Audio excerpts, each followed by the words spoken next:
And I want to start with just sharing a little bit about how did I end up writing a book like this. This is the book I'll be talking about, but I'll be talking about what it takes to take real time off. And I started as a workaholic. In fact, I would say that doing is my thing. I love to get things done. I love to make lists. I love to go, go, go. And even when I tire myself out completely and have to rest, because I'm in my late 60s now, I still want to try to find things to do. So I found that I did not know how to rest. And in my graduate school years ago, I actually worked so hard and so constantly that I became quite sick. And when I was sick, of course, I still wanted to teach and go to class, but I could not. I had a friend who invited me frequently to come to a Shabbat dinner. Shabbat is the Jewish Sabbath. And the idea is you stop working for a day. That's the idea of Shabbat. And Shabbat dinner is a way of launching that day of rest. It sounded ridiculous to me. I had a lot to do. I was working on my dissertation and teaching. And so my friend Mark, whenever he invited me to come, I would say, no, I don't have time. But he kept inviting me, and I finally said yes, because I realized he would keep inviting me, and I didn't want any more invitations, so I went. So out of my nonstop doing, I put things down and I went to this dinner. And when I entered the room, I experienced something very unusual.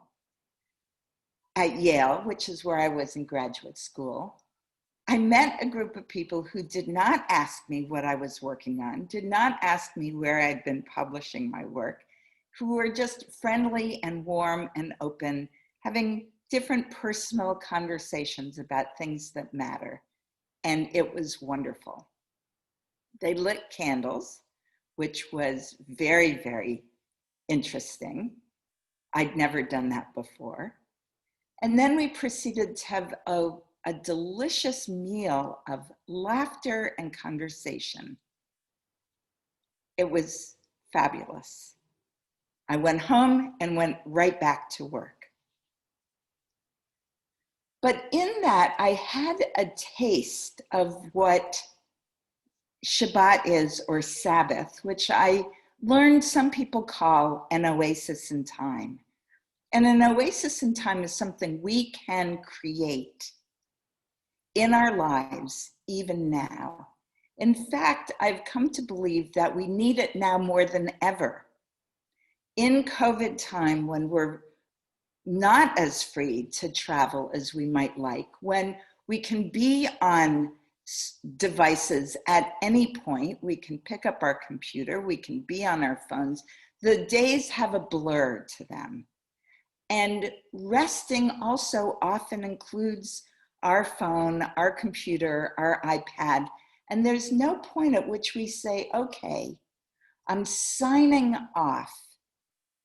I'm signing off of this digital world, and I'm going to create a different kind of space, perhaps a sacred space, perhaps a more open space. And what I'd like to do is read you a little bit from the book about what does it take to create this type of open, spacious time. But before I do that, I wonder, and perhaps you can share or put in the chat, why would an oasis in time be valuable? Why might you or someone want to establish this kind of quiet, perhaps peaceful, perhaps funny, perhaps nature-oriented time in their lives. Does anyone have a thought?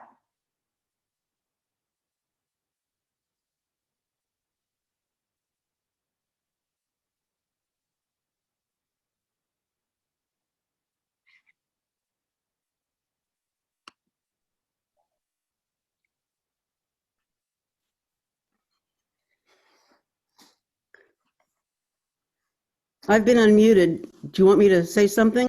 Sure, I'd love to hear if you have a thought about that. Well, I started writing in the chat to unwind and de-stress. Right. Thank you, Susan. Something about actually designating unwinding and de-stressing time. To your point, I would say that it's extremely helpful to actually designate unwinding time. Many of us really like the idea of being mindful in our lives, and mindfulness is a wonderful practice.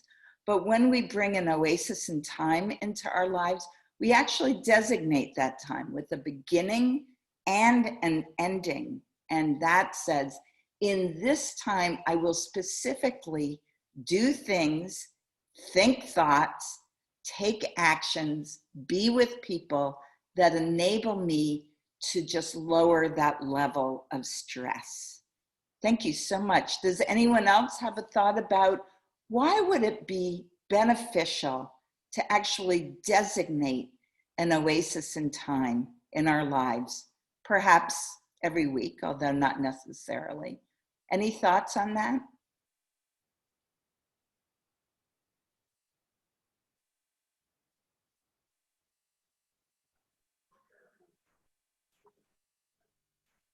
I think you can unmute yourself, or perhaps Eric will unmute you.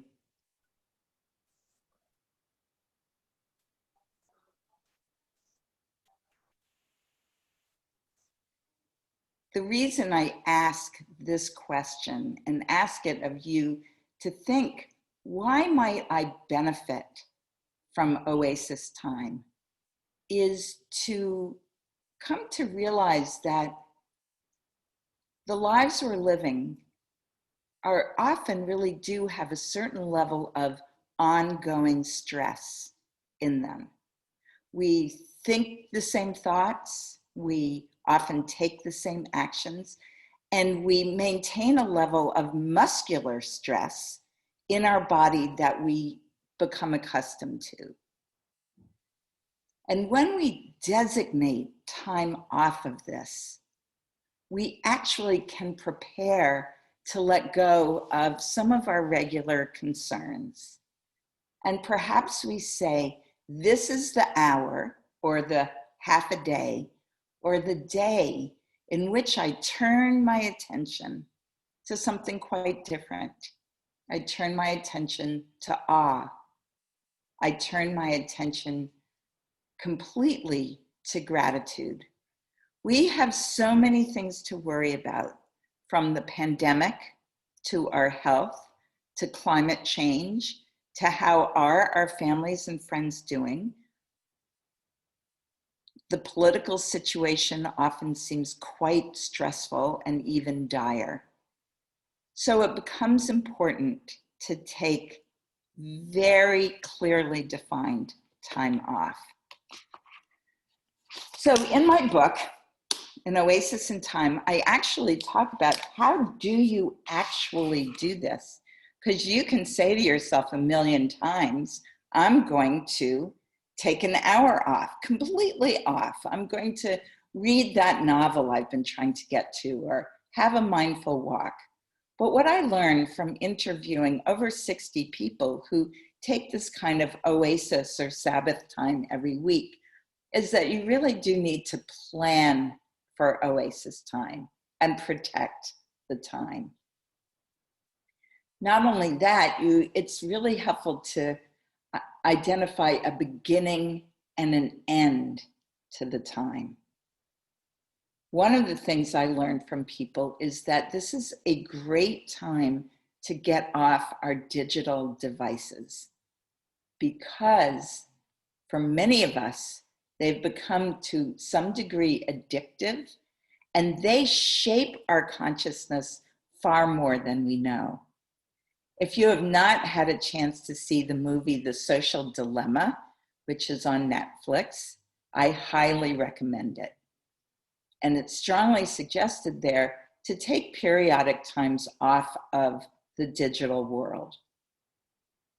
Another thing that we can do during our Oasis in Time, which is a gateway to that type of experience, that more relaxed, more aware, more present experience, is to slow down, to savor.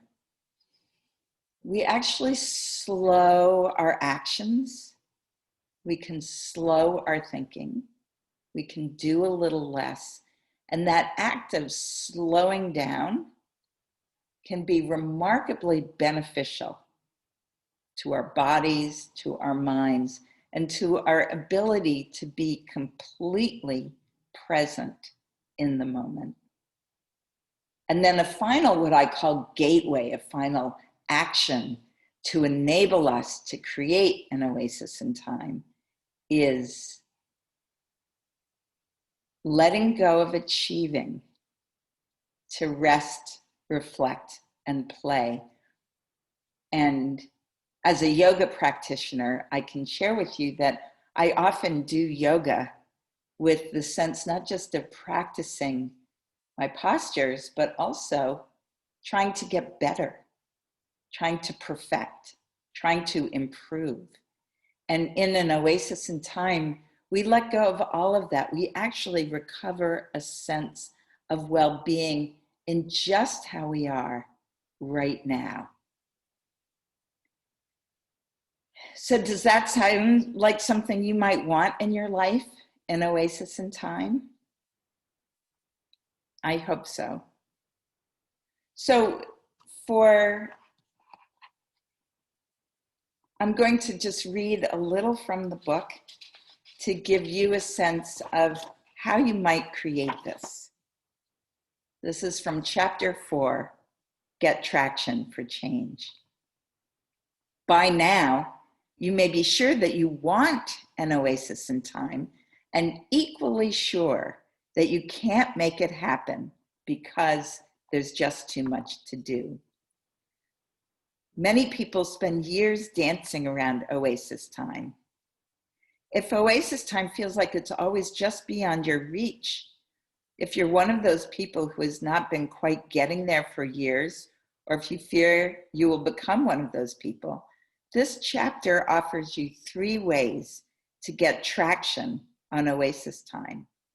The first is to create a compelling, powerful why. Why do you want oasis time? The second is to turn a personal crisis into a catalyst for oasis time, as I did. And the third is to be willing to face your death and let it help you ask the question, do you really want to live the way you are living? I turned 68 on Tuesday, and my mom died at 68. So I've been thinking a lot, what if this is my last year? Not that it's necessarily so, but it's very helpful not to avoid this question, but to actually think, how do we really want to live? I have a good friend, Tracy, who's a working mom who knew early on that she wanted to dedicate part of Saturday to oasis time, but she was busy and her boys all had different activities. Ironically, Saturday ended up being her busiest day as she drove kids around and caught up on errands. Time went by. Her kids grew up and left home. So she was an empty nester, and she still hadn't made oasis time part of her regular routine. Now Tracy is on her own and nervous about dedicating one part of a day a week to renewal time. She's concerned that she'll feel lonely. She's aware that she fills up her time with to-dos and is not getting satisfying renewal time. She's dipped her toes into the water with a massage here and a long walk in the country there, but she needs motivation to make her Oasis time a regular part of her week. She needs this chapter. Your big why. When you know you want and need Oasis time, you'll be able to commit. But let's dig further. Why do you want to create a rhythm of regular rest? I'm not talking about the bigger cultural reasons, not the rampant levels of stress and depression and loneliness in our world, not the children under pressure to perform, and not the unsustainable ways that we are living, though all of those really matter. Instead, I'm talking about you and your individual values and your experiences. When I ask people why they want to create an oasis in time, I hear so many different personal reasons. For example, I would love one morning each week when I wake up without checking my cell phone or my email. I'm so tired. I don't get enough relaxed downtime with my family. We are always on the run. I can't stop doing things. There's always something else to do, and I don't want to do, and then collapse. I'm burning out. I feel as if I'm dragging all the time, and I no longer really care about what I'm doing. I never get out in nature. I mean to, but something always comes up. I even bought a kayak to force myself to get out on the river, but I still don't go. I need more time outdoors, but I don't get it. Here's another one. We have really good friends the next town over, and we haven't gotten together for 6 months. That's a pre-COVID quote. I feel like this culture is turning me into an automaton, and I am losing my soul, and I will not abide by that. I struggle with the relentless onslaught of commercialism. Now you can see there's so many reasons why it's worth taking a regular break, and so many ways that break is beneficial to our soul. In the Jewish tradition, we say a prayer as we sit down to our holiday, that's Friday night meal. And part of the prayer includes this phrase, renew our soul. It's so easy to not have soul renewal time.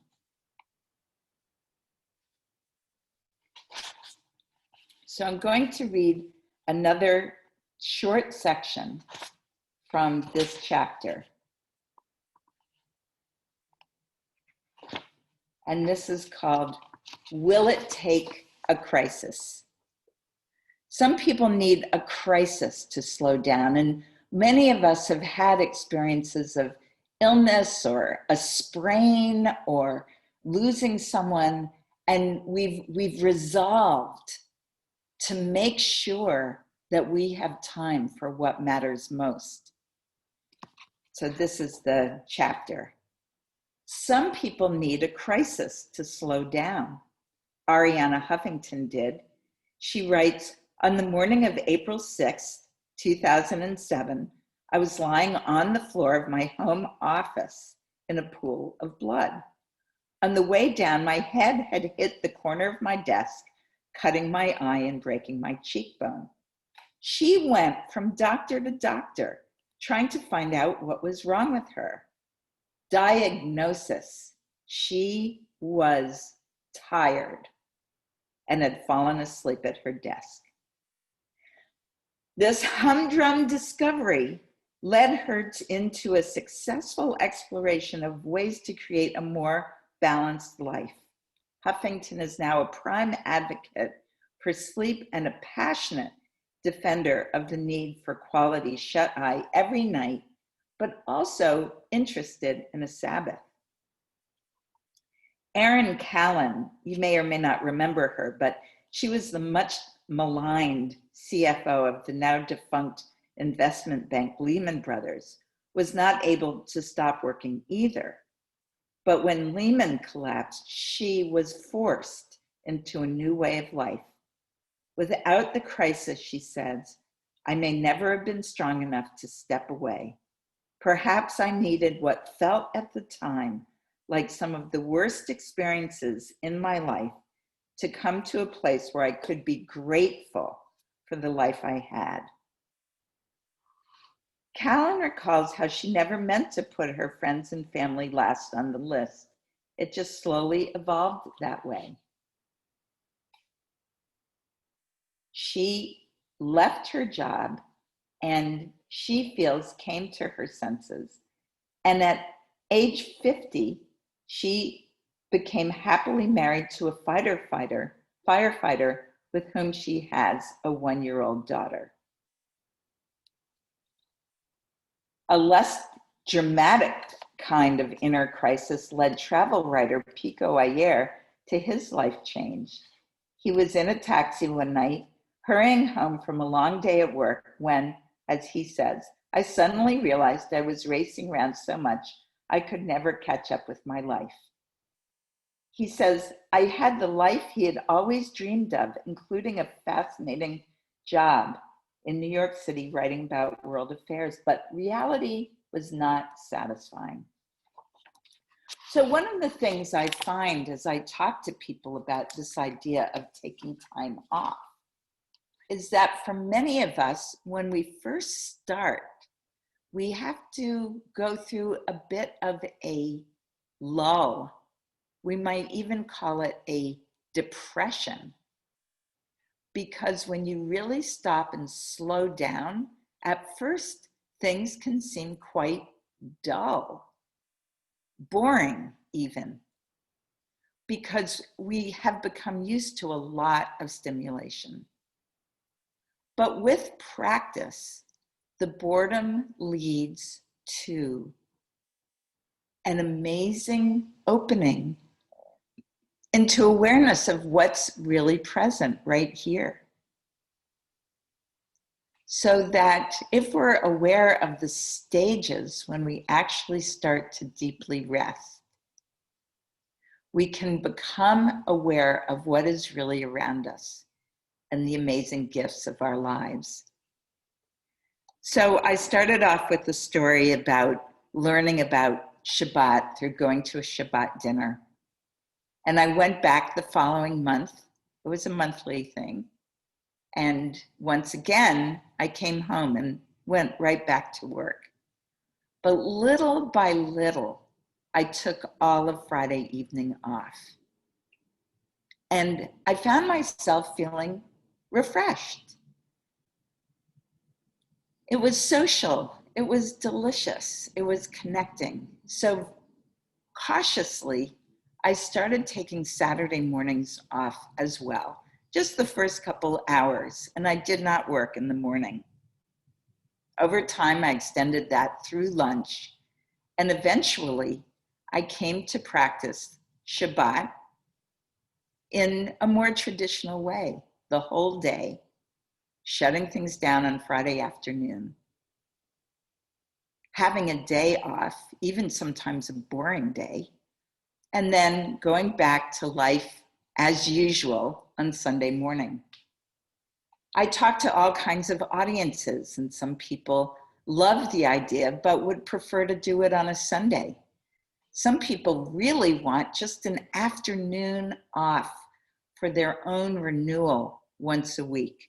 And so one of the things I talk about are different ways to create this kind of renewal time for yourself in your own way, not a prescriptive way as taught by traditional Judaism or traditional Christianity. The amazing thing I found over time is that this type of renewal can be so powerful that it can not just sustain us, but increase our ability to do what matters most. It's not the point in a way, but I have so many people who come to me and say, oh yeah, no, you take a day off a week, but I never could. I need 8 days a week to get things done, not 6. And I tell them, I discovered a new formula as I was practicing this. 7 minus 1 equals 8. Because that day off is so renewing, so deeply refreshing to the soul, that actually I come out of that experience with so much more joy, commitment, and sense of purpose. So I think I'll stop there, and I'd love to hear any questions or thoughts you might have, and am happy to hear from you. I have one. Yes, please. First of all, I'm 80. I don't look it, but sometimes I feel it. I started taking drumming classes online in May, West African drumming, and I absolutely love it and have become addicted to watching YouTube videos of West African drumming groups and, dancing and singing too, to the point where I can spend, last night I was 2 hours online watching YouTubes and laughing and kind of dancing with it. And in a way that felt to me like an Oasis time. Right. And it's using technology. Right. Is that back-ass words? I just love that question. And I love the fact that you have been studying drumming, which I think is so good for the soul. And it's been something that's been appealing to me also, to learn drumming and get a drum. And I think the thought I've given to this, because in some cases right now in our world, actually leaving the digital world is less possible than ever. Now I think it's almost a matter of intention and attitude. Like some people say to me, oh, the best time for me is when I flop down on the couch and I watch a video. And the question I ask them is, do you feel renewed and refreshed? Does watching, because in truth, for some of us, watching a movie is such a treat and such a wonderful thing to do, that we can come away feeling, ooh, that really spoke to me and renewed me. But for some of us, it's a habit. I'm pooped, I'm in collapse mode, and I'm either scrolling through Facebook. I'm actually not on social media, so that's not my issue. But it's how do we take that exhaustion that many of us feel and do something that actually restores us to life.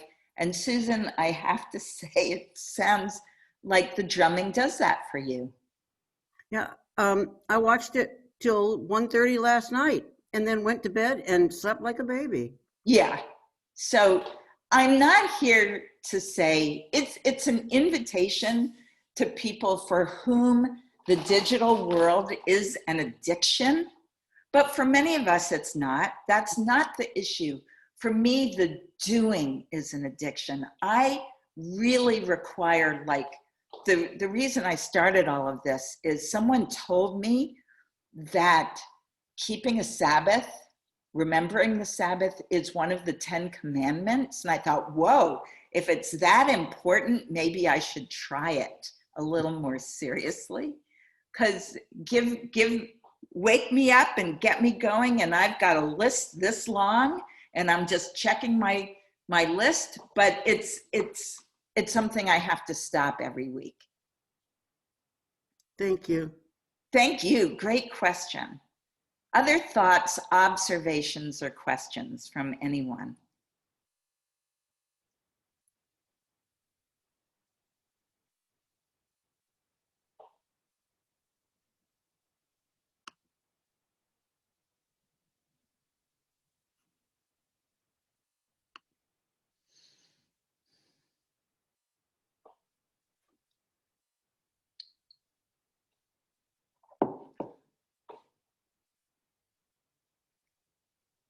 Well, if this has appealed to you, and maybe not right now, or maybe you don't have a question, I'm offering a class. It's online. I'm in Berkeley, and the class is at an organization called Hamakom. And I think I can put the registration, let me see here, into the chat if you're interested. And I can, if you're in Berkeley and interested, you can email me. I'm happy to sell you a book at a heavily discounted price of $15. And if you want, you can find me at my email address.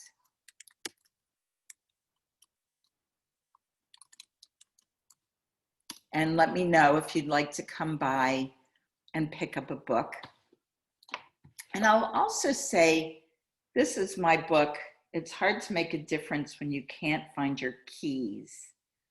And if any of you struggle with chronic disorganization, so this is also my issue. I've healed a great deal from my struggles with disorganization.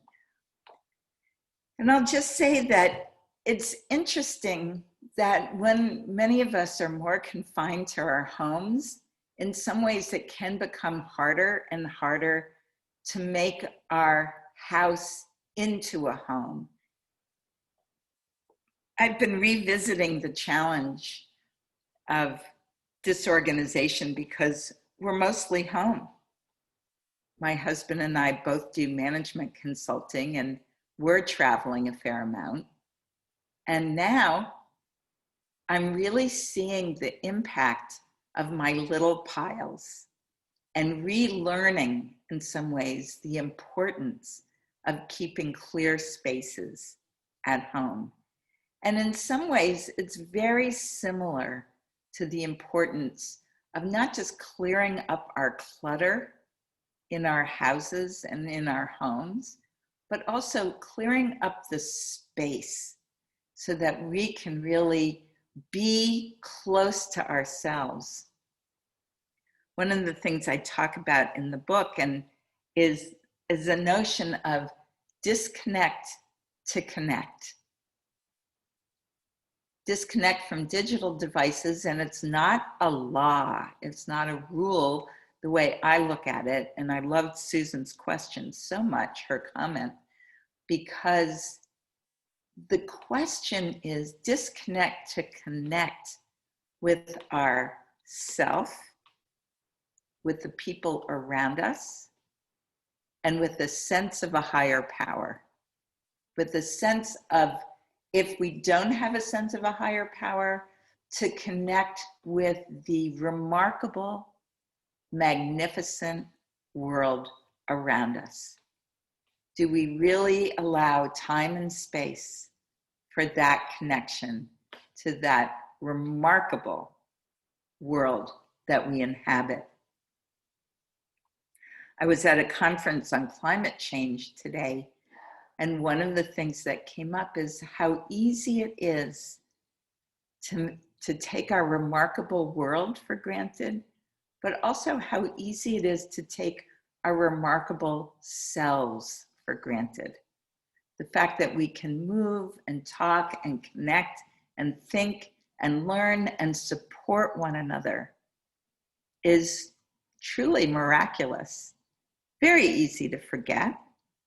And so it can be just important to take that little bit of time to renew our souls, whether it's drumming or walking or yoga or dancing, finding old songs that just help us come alive. This is why, to both clear up the space in our homes and clear up some space in our lives. So I want to really thank everyone for coming. I appreciate your listening, and Susan, I appreciate your comment. And I'll just create a little space for any last comments or thoughts.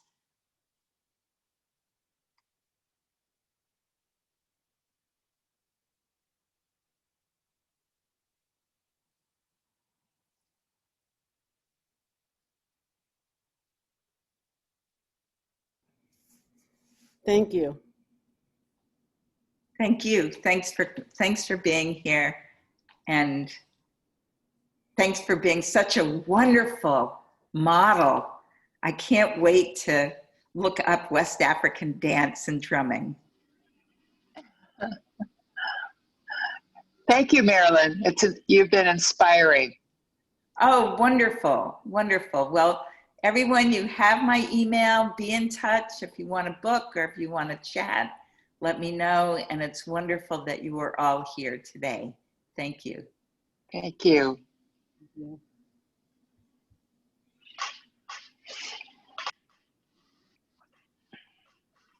Thank you, everyone, for coming today.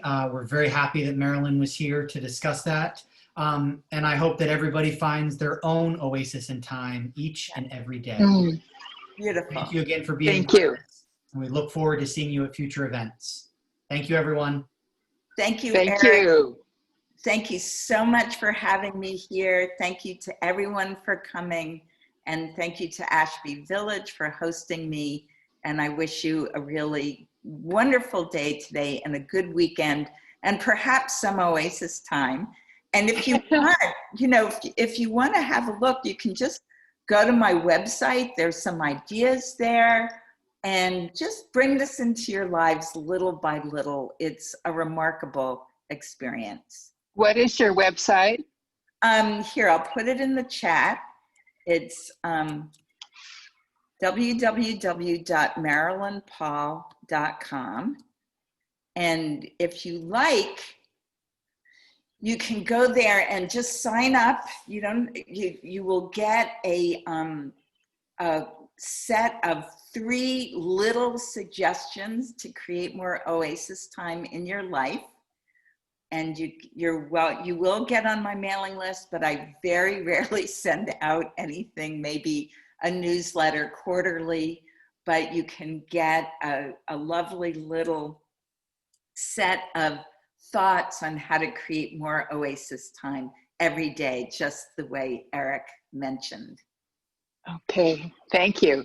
So thanks to everyone. Thank you. And I wish you a really terrific day. It's better already. Oh, good. That's good to hear. So I guess just given our circumstances with the air and the climate and the politics, we can all take a nice deep breath and just do one thing today that really makes you happy, at least one thing. And remember that we're embedded in a culture that's very doing oriented, and yet the great blessing we bring is just to be as our best selves when we can be, and bring some joy and happiness into our lives and into others' lives. You did that today. Oh, good. Thank you so much.